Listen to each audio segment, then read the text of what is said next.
The ZenSports Rookie Esport League for Splinterlands that I am hosting is starting very soon. You need to sign up. Details ahead and how even a player with no cards owned could walk away with $500. Stay tuned.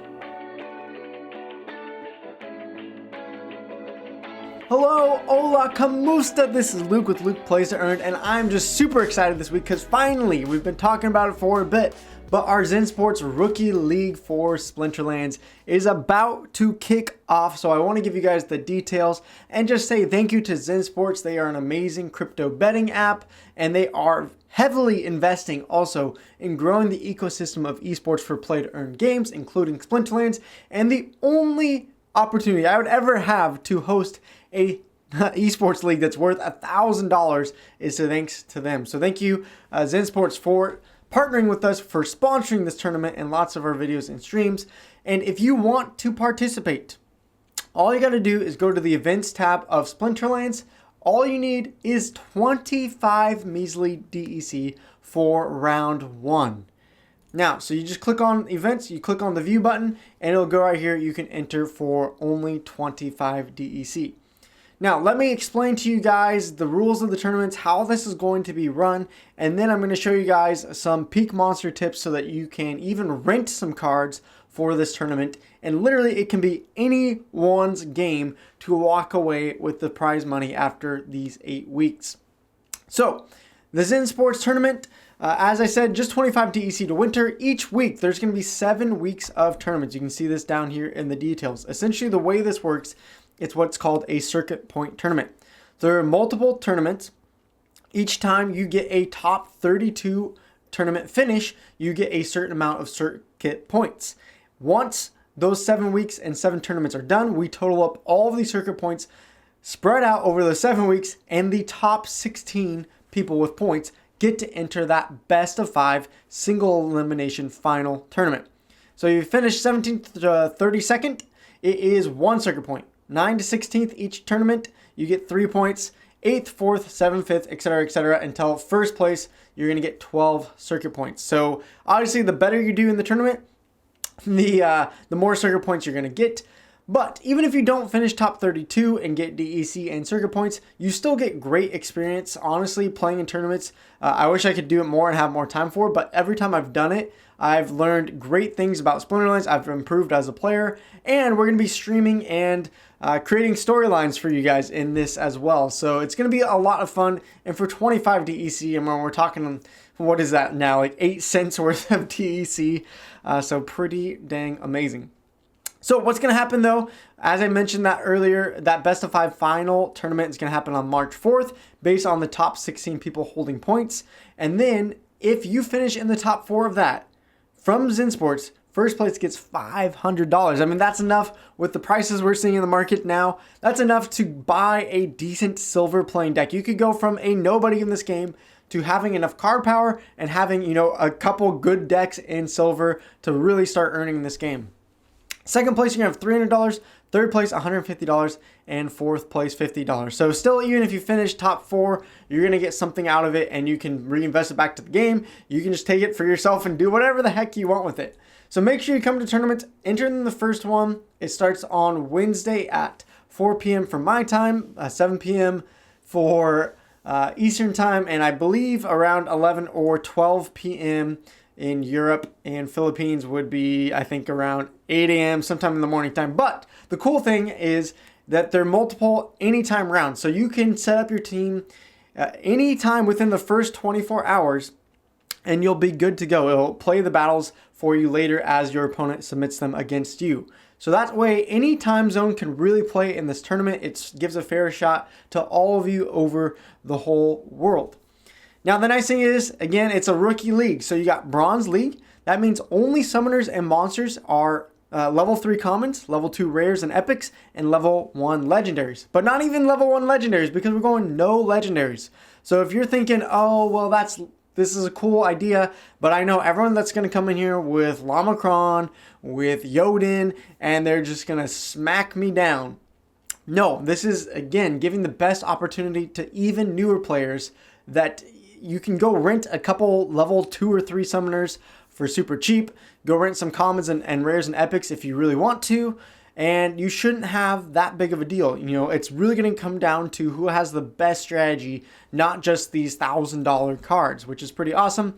Speaking of which, there are no alpha or beta cards either. So all those old cards that cost, you know, $10, $50, $100, those aren't going to be allowed. It's going to be the promo, reward, untamed dice, and Chaos Legion cards, which most of those are newer. Most of those are at a pretty cheap price right now. So again, enter that first one, and then you can scroll down and enter the second one now. I just created it. There are no other players right now. This first one, we're at 290. Hopefully we can get over at least 300. And then each week, again, look for that Wednesday.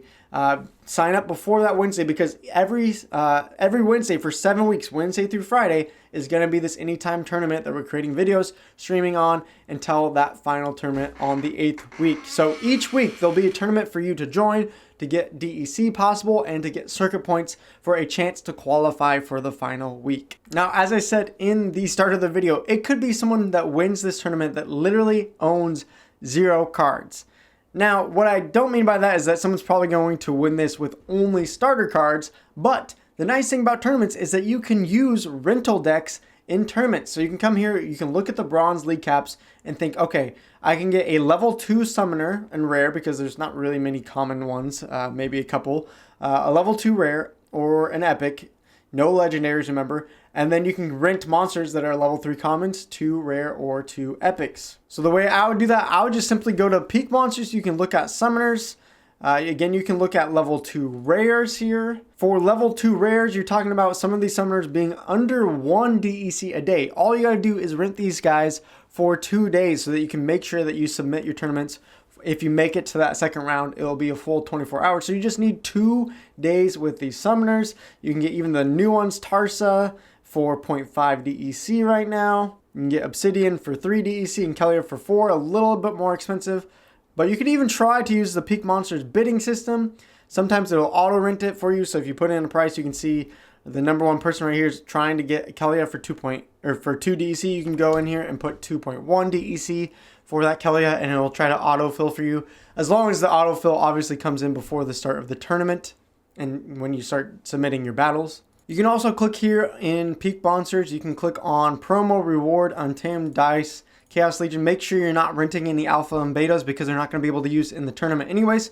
So as far as an epic summoner, that would only leave you with Kretch or Daria if you want to get one of those, or a level 3 common, which would leave you with a Delwyn. Then instead of summoners, you can come in here and look at level 3 monsters at commons. Then you can scroll through this list and look at which ones that you want to use for the tournament. Level 3s may not be worth it. You might just get a level 1. I like to look at breakpoints. So things like if a monster gets an extra speed, an extra attack, or an extra ability at that level, then that to me is worth it. If it's just like 1 HP, sometimes that's not always worth it. But often I like extra attack or speed for more dodges and misses. At level 3, you're probably not going to get new abilities, but you can see that some of these cards get a little bit better, like Flying Squid you can click on, and you can see at level 3, okay, what I'm going to get is 1 less health than normal, but I'm going to get 1 more attack. And that is sometimes the difference of a win or a loss, just having a small advantage over your opponent. And again, Flying Squid, something like that, right now, to rent a level 3 is 0.18 DEC. Again, then you can sort by level 2 rares. You can use that in this tournament. Again, nothing crazy expensive. A lot of these level 2 rares you can rent for half a DEC or less. Again, I would scroll through, look at those things that would pop out to you as being a big deal, like Soul Strangler at level 2. Again, not going to have a huge boost, but maybe 1 extra speed is enough against your opponent where this a card gets to attack first, and then you end up getting that 2 damage that can turn the tide of the match. And then lastly, look through those level 2 epics of these cards. See which ones. Again, these ones are going to be a little more expensive, so maybe you decide not to rent some of these for 1 to 2. Maybe some of them are going to be 3 DEC. So you can tell that maybe some of these won't be worth getting the leveled up epics because of the higher DEC amount. But there's certain things like Urace for having an extra sneak attack damage going from 1 to 2 for just a couple DEC. Something like that might be worth it to me. Again, make sure if you're getting leveled up monsters that you have the leveled up summoner to go with that. You can just look here at the card stats. A level 2 Tarsa, that's the max you're going to be able to use. A level 2 rare is a 3 common, 2 rare, 2 epics. So if you rented a leveled up, flying squid from the water deck, but you didn't get a leveled up Kelia and you only got a leveled up Tarsa, you're not going to be able to use that leveled up monster. So make sure that you're putting them together if you've never used level up cards. So there you have it. If you have any further questions about this tournament, how this works out, please drop them in the comments below or hit me up on Discord. I'm super excited because I think this is going to give really a lot of newer players. That's the whole goal with me and ZenSports, to give so many newer players without a ton of money into this game an actual chance at winning something valuable. It's going to give a lot more excitement to playing Splinterlands, getting into tournaments, getting into esports. It should be for every single person. It shouldn't just be for those that have thousands of dollars in this game, and that's why I'm so excited for it, and that's why I'm so thankful for ZenSports for helping me set this up. I hope to see you guys there. There shall be a video about it each week, and at the end of each tournament, the last few hours on Friday, because this is a 2-day tournament, will be me streaming it on my channel, and I'm going to be trying to bring in other content creators as well to help me commentate, have a good time. So I hope to see you guys there. It shall be a blast. Take care for now. Pa'alam, peace out, and I'll see you guys in a future video or stream, and hopefully in the tournament.